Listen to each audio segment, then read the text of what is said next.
भर दिवसा घडला भयानक प्रकार।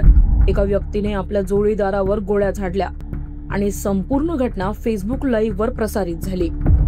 लोक स्तब्ध झाले, काही घाबरून पळाले, पण या घटनेमागचं सत्य अजूनही उघडलेलं नाही। प्रेम, फसवणूक, धमक्या आणि संताप, काय घडलं नेमकं त्या दिवशी? ग्वालियर मध्ये घडलेली ही थरारक घटना देशाला हादरून गेली। रूप स्टेडियम परिसरात अरविंद परिहार या व्यक्तीने पत्नी नंदिनी केवटची भर दिवसा गोळ्या झाडून हत्या केली। त्यात धक्कादायक बाब म्हणजे याआधी काही क्षण अरविंदने फेसबुक लाईव्ह सुरू केले आणि संपूर्ण हत्याकांड थेट प्रसारित केले। सोशल मीडियावर हे दृश्य पाहून लोक स्तब्ध झाले, तर घटनास्थळी उपस्थित नागरिक घाबरून पळू लागले। माहितीनुसार अरविंदने नंदिनीच्या डोक्यात 5 गोळ्या झाडल्या, त्यापैकी 4 तिला लागल्या। गोळ्यांमुळे प्रचंड रक्तस्राव होऊन नंदिनी जमिनीवर कोसळली आणि मदतीसाठी ओरडू लागली।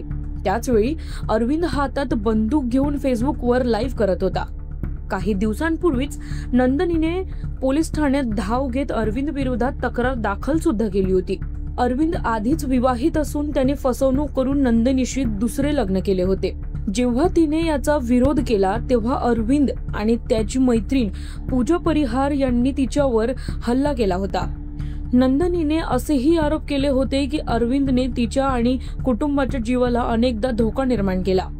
एकदा तर सिरोल पोलीस स्टेशन जवळ तिच्यावर, तिच्या आईवर आणि मुलावर गाडी चढवण्याचाही प्रयत्न केला होता। नंदिनीने अरविंद आणि पूजावर अश्लील फोटो, व्हिडिओ व्हायरल करण्याचा आरोपही केला होता। यावरून अरविंद विरुद्ध हत्येचा प्रयत्नाचा गुन्हा दाखल नोंदवला गेला होता, तरी देखील तो नंदिनीवर दबाव टाकत होता। धक्कादायक बाब म्हणजे नंदिनी स्वतःही एका गुन्ह्यात तुरुंगात गेली होती। 2017 मध्ये तिने प्रियकराची हत्या केल्याप्रकरणी 4.5 वर्ष तुरुंगात शिक्षा भोगली होती। अरविंदचे हे 3रे लग्न, तर नंदिनीचा हा 5वा विवाह होता। दोघेही काही वर्ष एकत्र राहत होते, मात्र वारंवार वाद वाढत गेले आणि नंदिनीने पोलीस ठाण्यात 4 तक्रारी दाखल केल्या होत्या। या सर्व वादातून अखेर अरविंदने संतप्त होऊन तिची हत्या केली। फेसबुक लाईव्ह वर हत्या प्रसारित होणं हे समाजातील हिंसक प्रवृत्तीचे धोकादायक चित्र उभं करतं। पोलिसांनी तपास सुरू केला असून अरविंदला न्यायालयात हजर करण्यात येणार आहे।